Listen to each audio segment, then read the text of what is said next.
저는 이 시간 큰 기쁨의 좋은 소식, 큰 기쁨의 좋은 소식이라는 제목으로 하나님 말씀을 전가하려고 합니다. 오늘 이 말씀을 준비하면서 저희 아내에게 당신은 어떤 소식을 들었을 때 가장 기뻤냐고 이렇게 물어봤습니다. 그랬더니 누가 우리 교회에 나온다고 하면 그 소식이 가장 기뻤다고 합니다. 그리고 한국에 있는 언니가 교회를 다니지 않는데 그 언니를 위해서 기도했었는데 그 언니가 교회 다니겠다고 했을 때에 너무너무 기뻤다고 했습니다. 그래서 저희 딸에게도 물어봤습니다. 너는 어떤 소식을 들을 때 가장 기뻤냐고.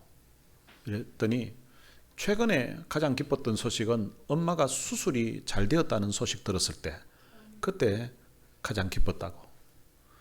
그리고 그 다음 또 하는 이야기가 들리는 소식이 너무 좋은 소식이 많아서 사는 것 자체가 행복하다고. 그런데 저희 아내가 제게도 물었습니다. 당신은 어떤 소식 들었을 때가 가장 기뻤어요? 이렇게 물었습니다. 나는 당신이 나랑 결혼하겠다고 했을 때 그 소식 들었을 때 가장 기뻤다고 그런 이야기를 했습니다. 사람마다 가장 기쁜 소식은 다를 것 같습니다. 시험을 치고 그 결과를 기다리고 있는 사람에게는 합격했다는 소식이 가장 기쁜 소식일 것입니다. 몸에 이상이 있는 것 같아서 병원에 갔더니 의사 선생님이 정밀 검사를 해봐야 된다고 해서 정밀 검사를 한 사람에게는 아무 이상이 없다는 소식이 가장 기쁜 소식일 것입니다. 누가는 본문에서 천사가 목자들에게 말하고 있는 큰 기쁨의 좋은 소식을 기록하고 있습니다. 천사가 말하고 있는 큰 기쁨의 좋은 소식은 바로 아기 예수님이 이 땅에 탄생했다는 소식입니다. 누가는 왜 아기 예수 탄생을 천사가 큰 기쁨의 좋은 소식이라고 하는 것을 기록했을까요? 천사들은 왜 아기 예수 탄생이 큰 기쁨의 소식이라고 그렇게 오늘 본문의 그 목자들에게 전하고 있을까요? 그 이유를 오늘 본문에서 살펴보면서 함께 은혜를 나누려고 합니다. 예수님의 탄생이 큰 기쁨의 좋은 소식이 되는 첫 번째 이유가 있다면 그것은 예수님이 바로 우리의 구원자이기 때문입니다. 오늘 본문 11절에 보면 오늘 다윗의 동네에 너희를 위하여 구주가 나셨다고 그렇게 말씀하고 있습니다. 이 구주라는 말은 구세주라는 말입니다. 다른 말로 하면 구원자라는 말입니다. 성경은 모든 인간은 죄인이라고 선언하고 있습니다. 로마서 3장 23절에서는 모든 사람이 죄를 범하였음에 하나님의 영광에 이르지 못하였다고 그렇게 기록하고 있습니다. 이 말의 의미는 모든 사람이 죄인이기 때문에 하나님이 요구하시는, 하나님이 기대하시는 그 수준에 이르지 못한다는 것입니다. 죄는 크게 사람에게 두 가지 종류가 있다고 합니다. 하나는 원죄이고 다른 하나는 자범죄라고 신학적으로는 분류를 하고 있습니다. 이 원죄는 영어로는 오리지널 신이라고 해서 인류의 조상인 아담이 처음 지었던 그 죄를 말하는 것입니다. 아담이 하나님이 선악을 알게 하는 나무의 실과를 먹지 말라고 했는데 그 명령을 거역하고 그 실과를 먹게 되었습니다. 이것을 하나님의 말씀에 불순종한 죄라고 그렇게 정의하고 있습니다. 이것은 대표 원리에 의해서 아담이 인류의 시조로서 지었던 그 죄가 그의 후손인 모든 인류에게 영향을 끼친다는 것입니다. 얼마 전에 월드컵 축구를 우리 모두가 다 참 감격 가운데 본 적이 있었습니다. 대한민국을 대표하는 축구 선수들이 가서 이겨서 16강에 들어갔습니다. 그 16강에 들어가는 그 경기를 보고 결과를 보고서 모든 대한민국 국민들이 환호하고 열광했을 것이라고 생각합니다. 축구 선수들의 숫자는 대한민국 국민에 비하면 극히 적은 숫자입니다. 그런데 그 선수들이 가서 이기면 대한민국이 이긴 거고 그 선수들이 지면 대한민국이 진 것이 되는 것입니다. 마치 그와 같은 원리로 아담이 대표 원리로서 그가 지었던 그 죄가 모든 인류에게 그대로 영향을 미치게 된 것입니다. 구약시대 때 이스라엘 백성들은 애굽에서 종살이를 하였습니다. 그때 이스라엘 백성들의 그 자손들이 태어나게 되면 부모가 애굽에서 종살이를 하고 있었기 때문에 자녀들은 자동적으로 종살이를 했습니다. 우리나라에도 보면 옛날에 종제도가 있었습니다. 종의 자식은 아무리 똑똑하고 아무리 유능하고 아무리 잘생겨도 부모가 종의 신분이기 때문에 종으로 살아야만 했던 것과 같은 원리라고 생각하면 됩니다. 모든 사람은 태어나면서부터 이 아담이 지었던 이 원죄를 가지고 태어나게 되는 것입니다. 그래서 갓난아기 때 죽는 아이라 할지라도 그 원죄의 본성을 지니고 태어났기 때문에 사람은 죄인이 되는 것입니다. 그리고 자범죄라는 것은 이 자자는 스스로 자자예요. 스스로 범한 죄를 자범죄라고 합니다. 사람이 하나님의 법에 불순종하고 어기는 것, 그것을 죄라고 하는데요. 하나님의 법을 구약 성경에서는 율법이라고 명시하고 있습니다. 이 율법에는 613가지의 명령이 담겨져 있습니다. 무엇을 하라는 명령이 있고 또 무엇을 하지 말라는 명령이 있습니다. 하라고 하는 명령이 몇 가지가 있는가 하면 248가지가 있습니다. 그리고 하지 말라고 하는 명령이 365가지가 있습니다. 하라는 것을 하지 않는 것, 그것을 성경에서는 죄라고 합니다. 그리고 하지 말라고 한 것을 하는 것을 또한 성경에서는 죄라고 합니다. 사람이 613가지 이 명령을 다 불순종하고 다 거역해야 죄인이 되는 것은 아닙니다. 613가지 중에서 한 가지만 불순종해도 한 가지만 거역해도 죄인이 되는 것입니다. 우리가 사는 이 사회, 우리가 사는 국가에서도 마찬가지입니다. 전과자가 되는 것은 형법의 모든 조문을 다 어겨야 전과자가 되는 것이 아닙니다. 그 중에 한 가지 조항만 어겨도 그것이 법원에서 죄로 판정이 되면 전과자가 되는 것입니다. 우리가 착한 일을 하면서 살 수도 있지만 그 착한 일을 한 것과 우리가 범죄한 것과는 이것이 플러스 마이너스 해가지고 우리의 범죄가 없어지는 것이 아닙니다. 우리가 착한 일을 한 것은 착한 일 하는 대로 그대로 있고 우리가 범죄한 것은 그대로 기록에 남아있는 것입니다. 한 가지 법만 어겨도 바로 죄인이 되는 것입니다. 그런데 이 죄인의 운명에 대해서 성경은 죄의 싹선 사망이라고 선포하고 있습니다. 여기서 사망이라고 하는 것은 사람이 그냥 육신이 죽는 것만을 이야기하는 것이 아닙니다. 모든 사람은 지은 죄로 말미암아 하나님의 준엄한 심판을 받아야 한다고 성경은 말씀하고 있습니다. 그 심판의 결과가 바로 사망이라는 것입니다. 이것은 단순히 육신의 죽음뿐만 아니라 사람에게는 육신과 영혼이 같이 있는데요. 이 영혼은 영원히 죽지 않는다는 것입니다. 그런데 이 사람의 영혼이 영원한 지옥의 형벌을 받는 것을 성경에서는 사망이라고 기록하고 있습니다. 죄로 말미암아 사망이라는 사형 선고가 내려진 사람들을 위해서 하나님께서 구원자를 보내셨습니다. 사람이 지은 죄를 해결하기 위해서는 사람이 대신 죽어야만 했습니다. 구약시대 때는 상징적으로 짐승을, 양을 사람이 지은 죄값을 대신해서 죽었지만 그것은 상징적인 의미였고 모형이었지 실제 죄 사함 받는 것은 양의 피를 통해서가 아니라 하나님의 어린 양 대신 바로 하나님이 보내신 하나님의 아들 예수님의 그 피를 통해서 구약의 백성들도 죄사함을 받게 되는 것입니다. 하나님이 구원자를 이 땅에 보내셨는데 바로 그 구원자가 예수님이라는 것입니다.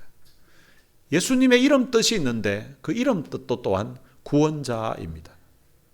죄로 말미암아 영원한 사망에 처할 인생에게 죄사함 받아서 영원한 생명을 주신 분, 그분이 바로 예수님입니다. 성탄절은 바로 그 예수님이 이 땅에 태어나신 날이에요. 구원자가 오신 날인 것입니다. 그래서 오늘 우리 인생들에게 그날은 너무나 기쁘고 너무나 감격스러운 날이 되는 것입니다.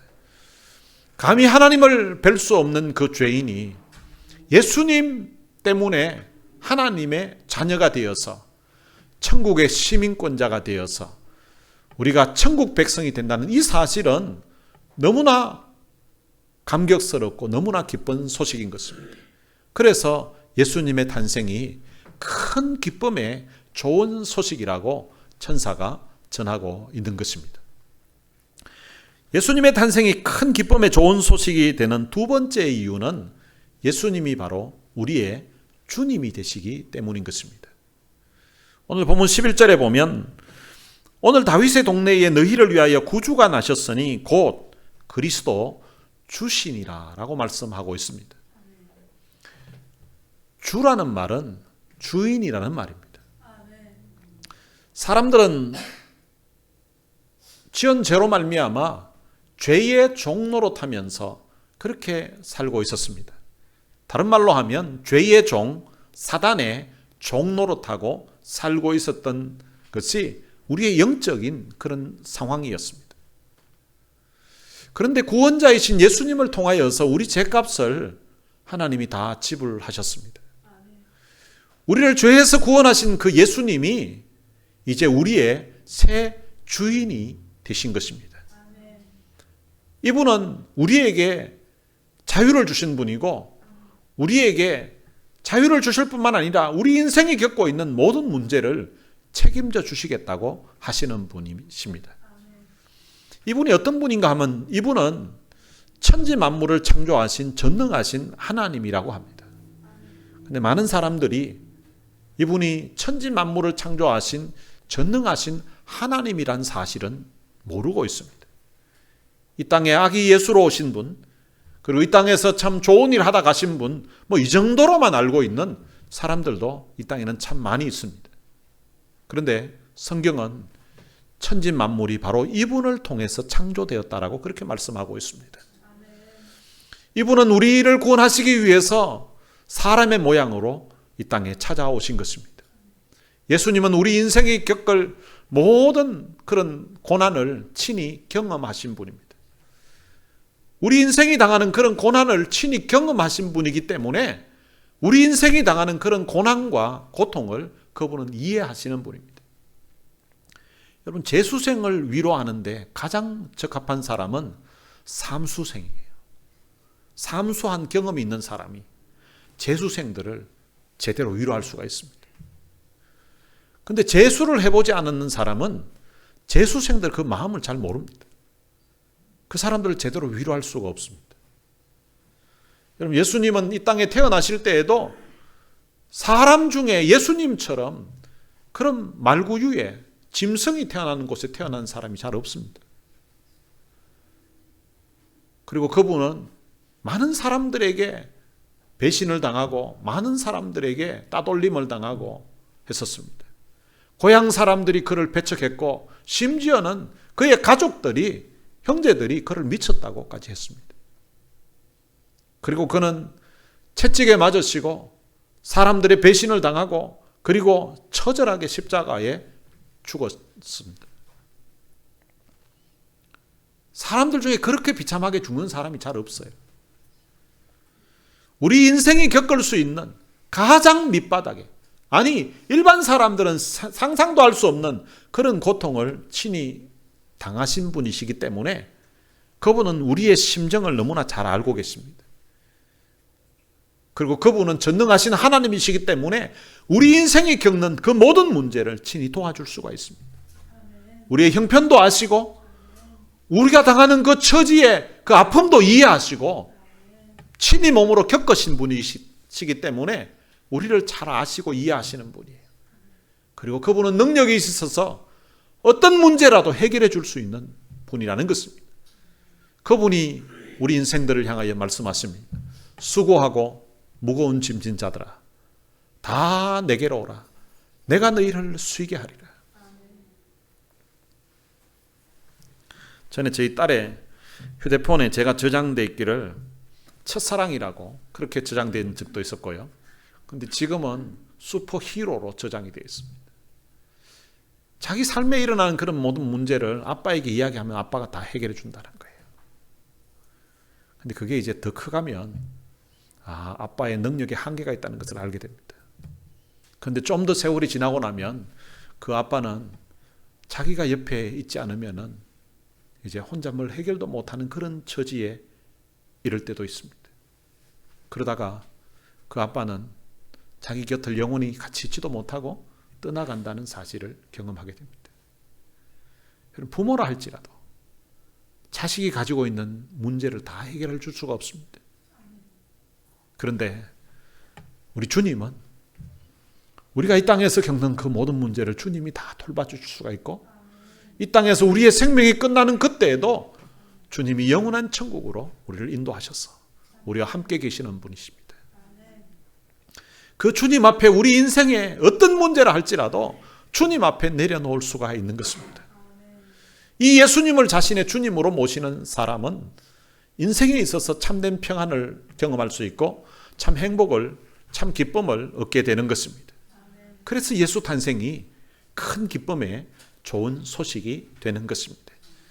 그럼 예수님의 탄생이 큰 기쁨의 좋은 소식이 되는 세 번째 이유는 예수님은 하나님과 우리와의 관계를 회복시켜 주신 분이기 때문입니다. 오늘 본문 13절과 14절에 보면 호련히 수많은 천군이 그 천사들과 함께 하나님을 찬송하여 이르되 지극히 높은 곳에서는 하나님께 영광이요 땅에서는 하나님이 기뻐하신 사람들 중에 평화로다. 하늘은 영광이요 땅에서는 사람들 중에 평화라고 천사들이 찬송을 했습니다. 예수님은 죄로 인하여서 하나님과 원수가 되었던 우리 사람들을 하나님과 화목하게 만들기 위해서 이 땅에 찾아오신 중재자이십니다. 하나님과 원수된 사람에게는 참된 평안이 없습니다. 우리 사람들 사이에도요, 부부간에 다투고 나중에는 이혼하느니 마느니 이러면서 원수가 되어 있으면 그 집안에 있으면 평안이 없어지게 됩니다. 부부뿐만 아니라 다른 사람들과의 관계에서도 싸워서 원수가 되어 있는 그런 사람들은 마음에 평안하다가도 그 원수 그냥 면상만 보면 아니 뒷꼭대기만 봐도 그냥 열이 팍 받게 됩니다. 원수가 있을 때에는 그 마음에 참된 평안이 없게 됩니다. 그런데요, 사람은 그런 원수가 있어도 그 인간 안 보고 살면 됩니다. 그 인간이 없는 곳에 가서 살면 되잖아요. 그런데 하나님과 원수를 지게 되면 하나님의 낯을 피할 곳이 없습니다. 그렇기 때문에 하나님과 원수된 인생에게는 참된 평안을 없다는 것입니다. 늘 마음의 두려움과 공포, 염려로 살게 되는 것입니다. 그런데 예수님이 하나님과 우리 사람 사이에 화목하게 하기 위해서 이 땅에 사람의 모양으로 찾아오셨습니다. 그래서 예수님을 평화의 왕이라고 하십니다. 예수님은 하나님과 우리 사이에 막힌 죄의 담을 허시고 하나님과 우리를 화평케 만들어 주셨습니다. 하나님과 우리와의 관계를 회복시켜 주신 것입니다. 그래서 예수님의 탄생이 큰 기쁨의 좋은 소식이 되는 것입니다. 누가는 천사들로부터 큰 기쁨의 좋은 소식을 들은 사람들이 바로 목자들이라고 오늘 본문에서 기록하고 있습니다. 여러분 그 당시에 직업이 얼마나 종류가 많겠습니까? 그런데 왜 천사들이 큰 기쁨의 이 좋은 소식을 목자들에게 전했을까요? 그 당시에 선지자도 있고 제사장도 있고 그리고 성전에서 참 봉사하고 수종드는 그런 사람도 있고 그 당시에 굉장히 영향력 있는 그런 사람도 많았을 건데 근데 왜 이 목자들에게 천사들이 큰 기쁨의 좋은 소식을 전했을까요? 성경을 연구하는 학자들이 이 사실에 대해서 두 가지 견해를 가지고 있습니다. 첫 번째 견해는 그 당시 귀족들 그리고 종교적인 지도자들 이런 부류의 사람들은 소위 엘리트 그룹에 속하는 사람들이고요. 그에 비하면 이 목자들은 그 당시 사회에서 가장 대표적으로 소외된 계층, 낮은 자리에 있는 그런 사람들이라는 것입니다. 그 당시 목자라는 직업은 그다지 인기 있는 직업이 아니었습니다. 굉장히 천한 그런 직업에 속했습니다. 굉장히 비천한 사람들입니다. 그 당시 못 배운 사람들, 그리고 가진 것 없고 배경 없는 그런 사람들이 하는 직업이 목자였습니다. 아기 예수 탄생의 소식이 바로 이런 소외당하는 비천한 사람들에게 전해졌다는 것입니다. 영적으로 보면 우리도 이 목자들처럼 예수 그리스도 아니면 소망이 없는 그런 사람들, 이 땅의 낮은 위치에서 살아가는 그런 사람들입니다. 목자들에게 이 큰 기쁨의 좋은 소식이 전해졌다는 말은 그 시대의 가장 낮은 사람들, 예수 아니면 소망이 없는 그런 사람들에게 예수 탄생의 기쁜 소식이 전해졌다는 그런 의미로 가장 소외당하고 낮은 위치에 있는 사람들, 그런 사람들에게 기쁜 소식이 전해졌다고 해서 목자들에게 대표적으로 전했다는 것입니다. 그리고 두 번째 견해는 바벨론에 의해서 유다가 나라가 망했습니다. 이 바벨론이 유다를 정복하고 난 다음에 유다 백성들을 포로로 다 끌고 바벨론으로 데리고 갔습니다. 그런데 포로로 끌려가는 사람들과 그리고 남아있는 사람들이 있는데요. 열왕기하 24장 14절에 보면 그 내용을 이렇게 표현하고 있습니다. 그가 또 예루살렘의 모든 백성과 모든 지도자와 모든 용사 10,000명과 모든 장인과 대장장이를 사로잡아 가매 비천한 자 외에는 그 땅에 남은 자가 없었더라. 바벨론이 유다를 공격하고 나서 승리한 다음에 그 땅에 있는 백성들 다 끌고 갔다는 거예요. 쓸만한 사람들은 다 끌고 갔다는 거예요. 그런데 남아있는 사람들이 있었는데 비천한 자, 저 데려가봐야 아무 짝에도 쓸모없을 것 같은 그런 사람들만 남겨놓고 나머지는 다 포로로 끌고 갔다는 것입니다. 그 비천한 자가 누구인가 하면 바로 목자들이라고 그렇게 학자들이 주장하고 있습니다. 그 당시 남은 사람들 중에 레갑의 후손이 있었습니다. 레갑의 후손들은 성경에 보면 이들이 이제 예루살렘에 쓸만한 사람들이 다 끌려가고 없으니까 이 사람들이 이제 예루살렘에 와서 살게 됩니다. 이 레갑의 후손들이 어떤 사람인가 하면 레갑의 후손들은 이스라엘이 영적으로 가장 어두웠을 그때에 하나님 앞에서 자기들의 믿음을 철저하게 지켰던 사람들입니다. 열왕기하 10장 23절에 보면 이 레갑의 아들에 대한 기록이 나옵니다. 예후가 레갑의 아들 여호나답과 더불어 바알의 신당에 들어가서 바알을 섬기는 자들에게 이르되 너희는 살펴보아 바알을 섬기는 자들만 여기 있게 하고 여호와의 종은 하나도 여기 너희 중에 있지 못하게 하라 하고, 이 예후가 어떤 사람인가 하면 이세벨 그 아합의 그 부인인 이스벨 그 왕후 영향 아래에서 이스라엘이 영적으로 가장 어두운 그런 시대에 처했을 때에 이 사람이 하나님께 부름을 받아서 종교 개혁을 하게 됩니다. 종교 개혁을 할 때에 방금 읽어드렸던 이 내용은 이제 바알 신당에 들어가는 거예요. 그리고 바알을 섬기는 자들만 여기 있고 여호와의 종은 여기 아예 못 있게 하라고. 이제 그때까지만 해도 그냥 뭔가 이들에게 뭐 좋은 일이 있을 것처럼 이제 이야기한 거예요. 그리고 여호와의 종들은 여기 못 있게 하라고 다 쫓아내라고 이렇게 했습니다. 그리고 난 다음에 그 안에 있는 사람을 다 몰살시켜 버렸습니다. 이방신을 섬기는 그런 사람들, 제사장들, 그런 사람들을 다 몰살시키고 종교개혁을 했던 사람이 바로 이 예후라는 사람입니다. 그런데 이 예후가 종교개혁을 할 때에 레갑의 아들 여호나답 이 사람을 통하여서 바로 그 일을 단행했다는 것입니다. 레갑의 아들 여호나답이 예후가 종교개혁을 하는데 하나님 앞에 믿음으로 다시금 서게끔 하는 데에 앞장서서 일하게 했던 사람입니다. 타락한 그 시대에도 여호와를 믿는 그 믿음을 지키고 있었던 사람들이었기 때문에 그 이스벨이 영향을 끼치던 그 시대에 믿음을 지킨다는 게 쉬운 일이 아니었는데 목숨 걸고 믿음을 지키던 그 사람들을 하나님이 하나님의 일에 쓰임받도록 했다는 것입니다. 이 레갑 사람들에 대한 기록이 예레미야 35장에 나옵니다. 예레미야에게 35장에 보면 여호와의 말씀이 임했습니다.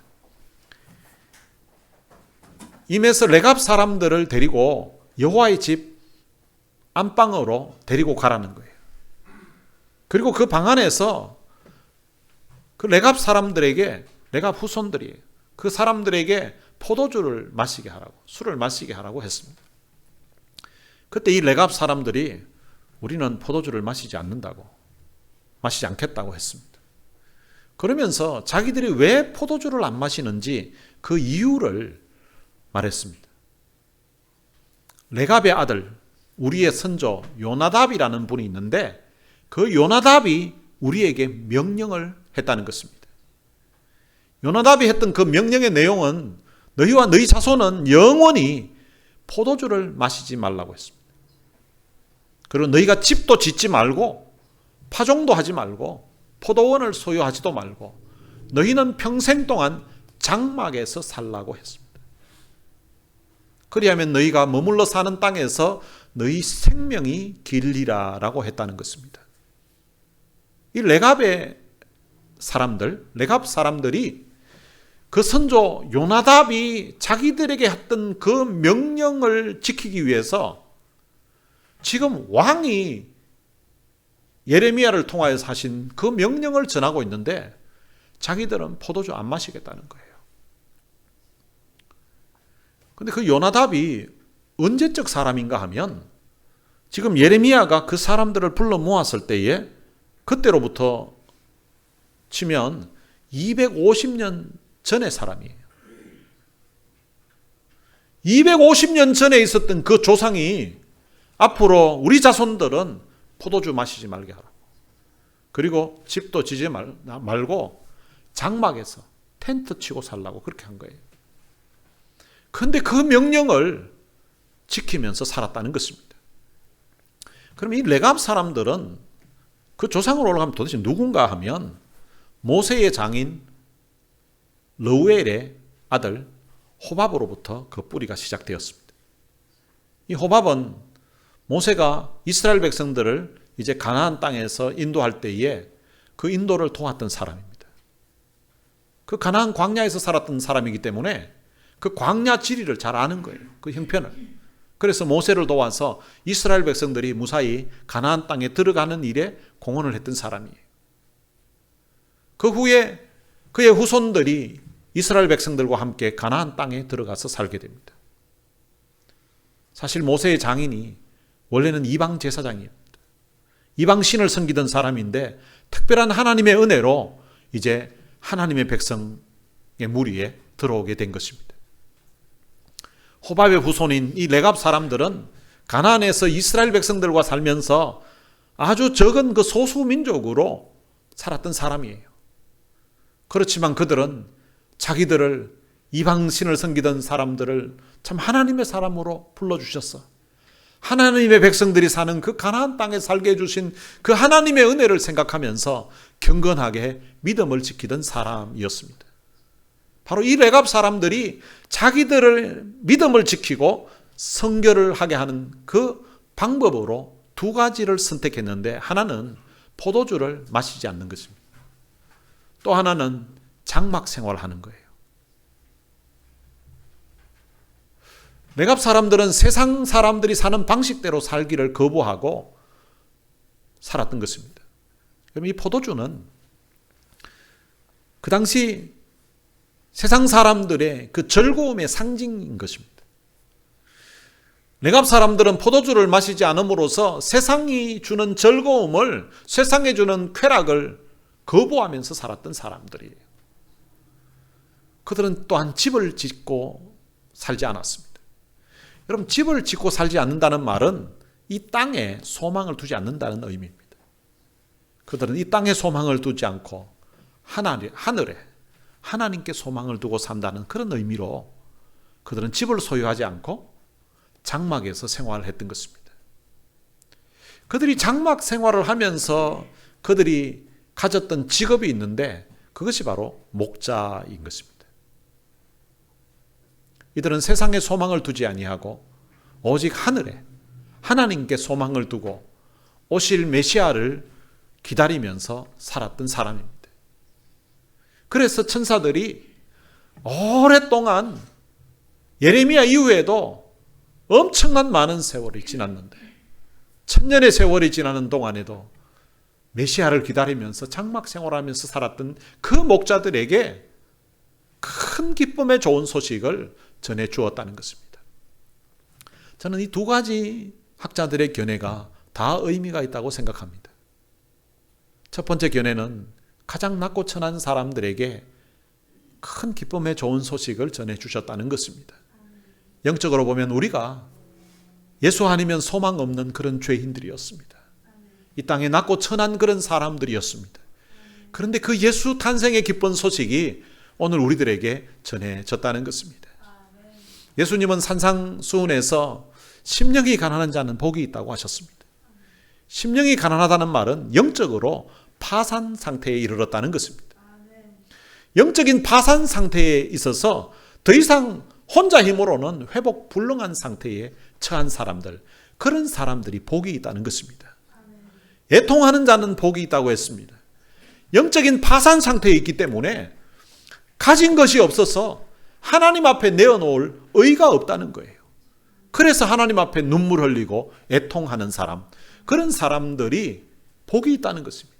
왜냐하면 그런 사람들을 하나님이 위로해 주신다는 것입니다. 의에 줄이고 목마른 자는 복이 있다고 하셨습니다. 영적인 파산 상태라서 자신에게 가진 의가 없기 때문에 애통하면서 의로우신 주님에 대해서 목말라 하는 사람, 주님 없으면 내가 더 이상 희망이 없고 의로우신 주님의 의를 내게 전해주지 않으면 하나님 앞에 내어놓을 의가 없기 때문에 눈물로 애통해하고 있을 때에, 그런 가운데서 의로우신 우리 주님 만나게 되면 그 예수님 때문에 영적인 배부름, 영적인 참 만족을 얻게 된다는 것입니다. 여러분, 예수 탄생의 소식은 예수 아니면 소망이 없을 사람들에게 큰 기쁨의 좋은 소식이 되는 것입니다. 여러분, 이 큰 기쁨의 좋은 소식이 오늘 우리들에게까지 전해져서 우리가 예수 믿고 죄사함 받고 하나님의 자녀가 되었다는 것은 너무너무 감사한 일이요, 너무너무 축복된 일인 것입니다.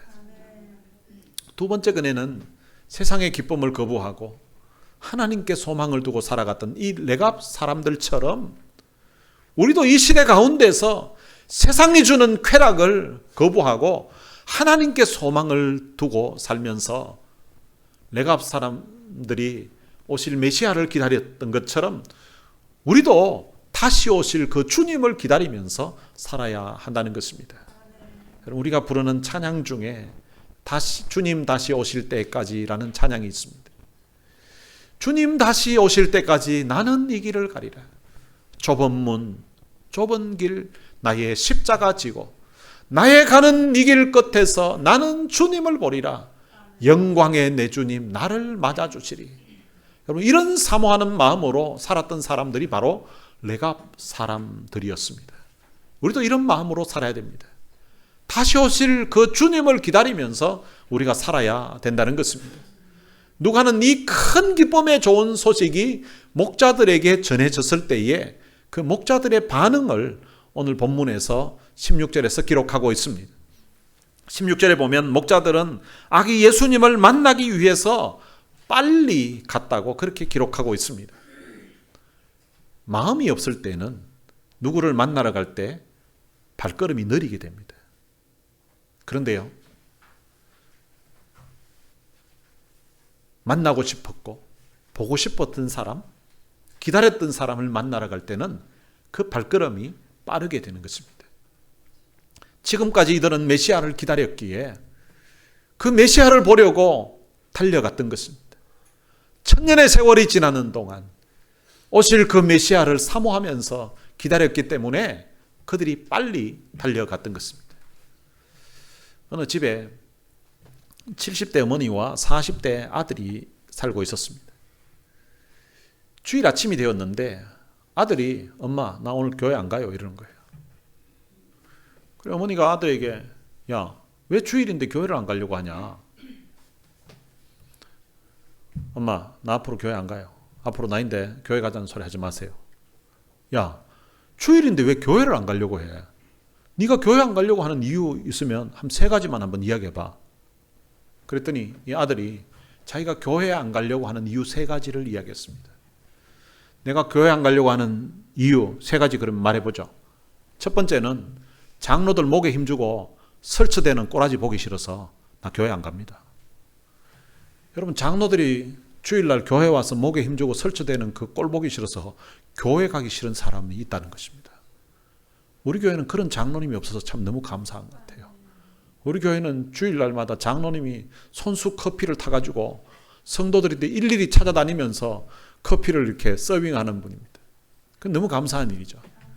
그리고 두 번째 자기가 교회 안 가는 이유, 성가대원들 제대로 연습도 안 하고 기도도 하지 않고 음정도 박자도 안 맞으면서 엄청 은혜로운 척 찬양하는 그 가식된 그 꼴 보기 싫어서 나 교회 안 가요.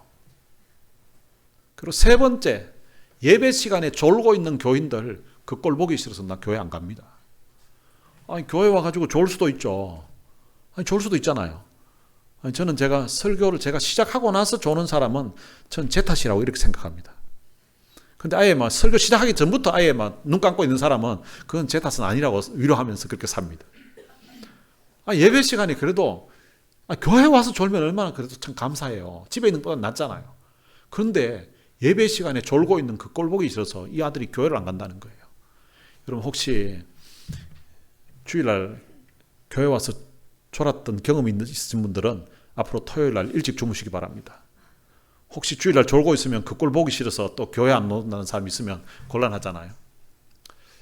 엄마가 아들이 교회 안 간다고 하는 이유 3가지를 듣고서 그 아들에게 네가 교회 안 가는 이유 3가지를 이야기했는데 엄마는 너에게 네가 왜 주일날 교회 가야 되는지 그 이유 3가지를 이야기할 테니까 잘 들으라고.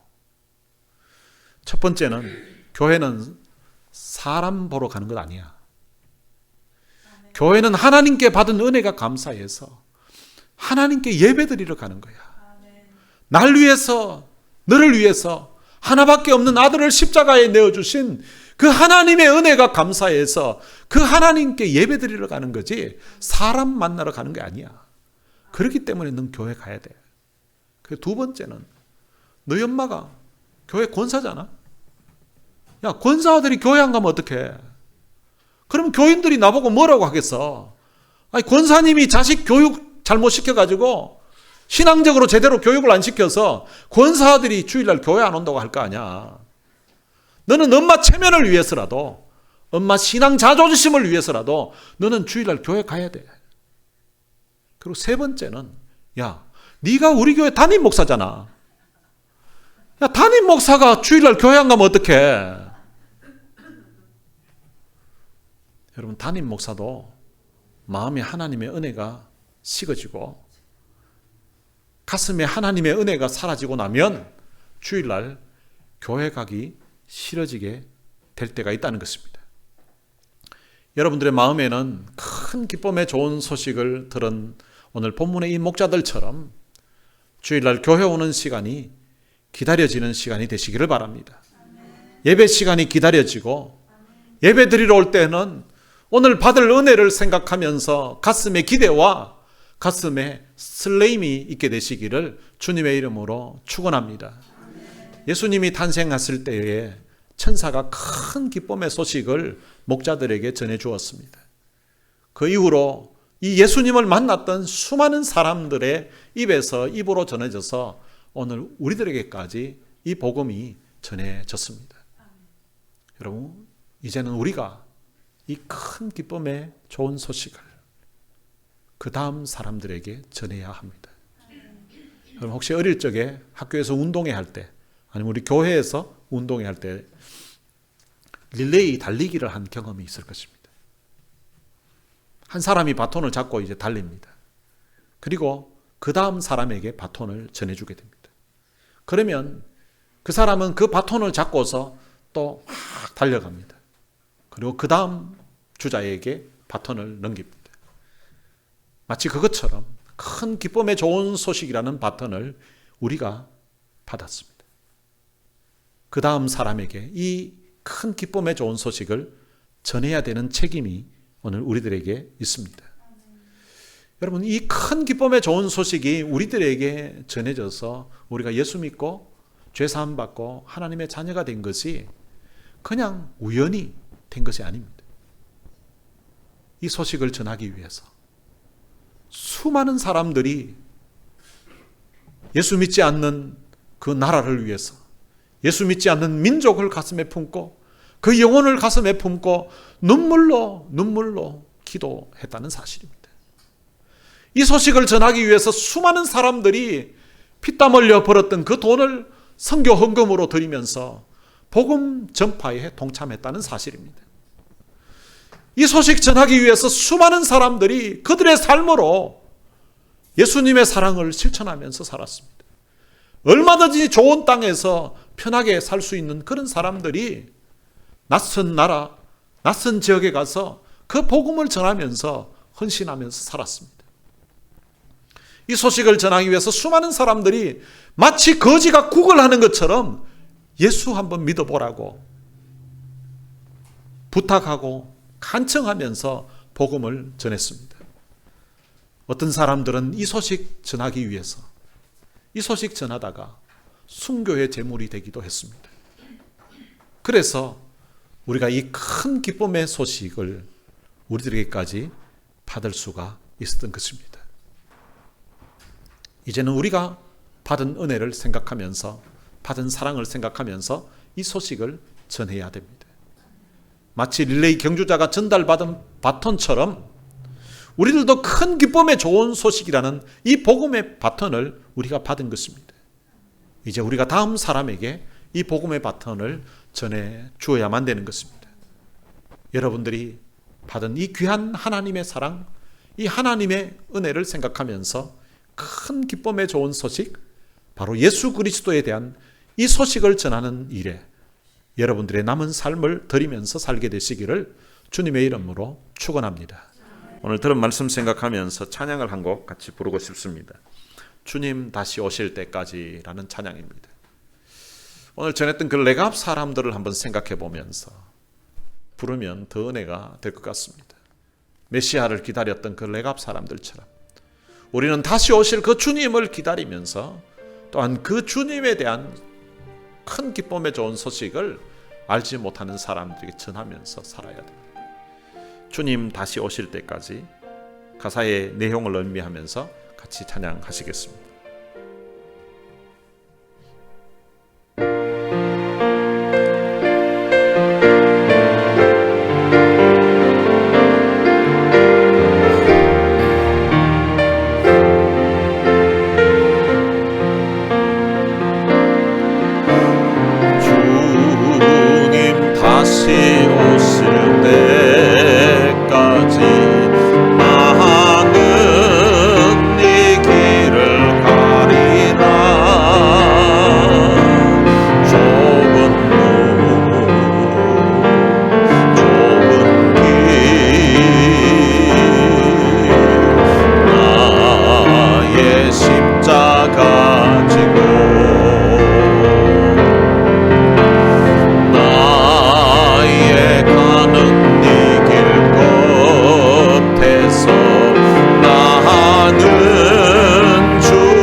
그런 말씀 생각하면서 우리 같이 한번 기도했으면 좋겠습니다.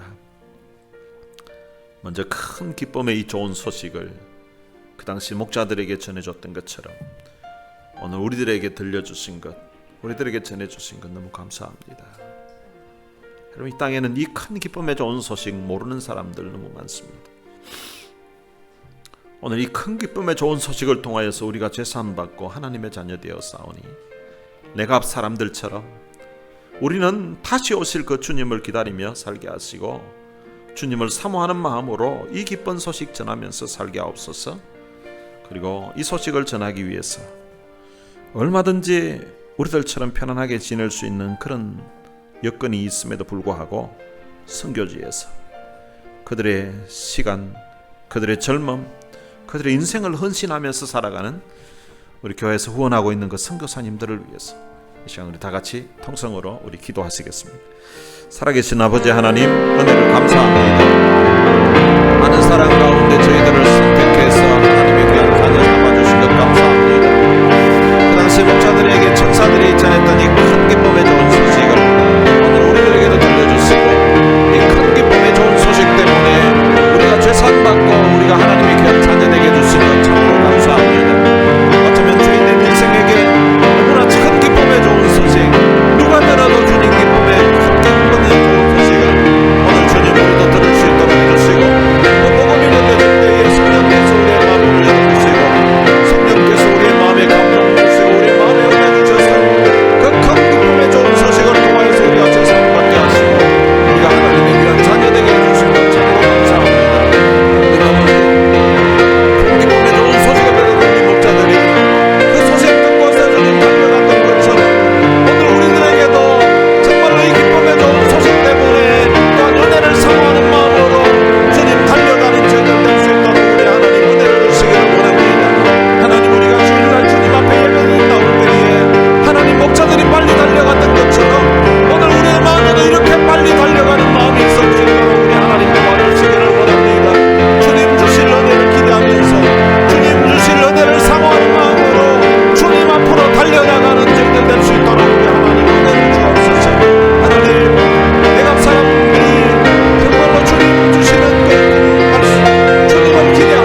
하나님 아버지 은혜를 감사합니다.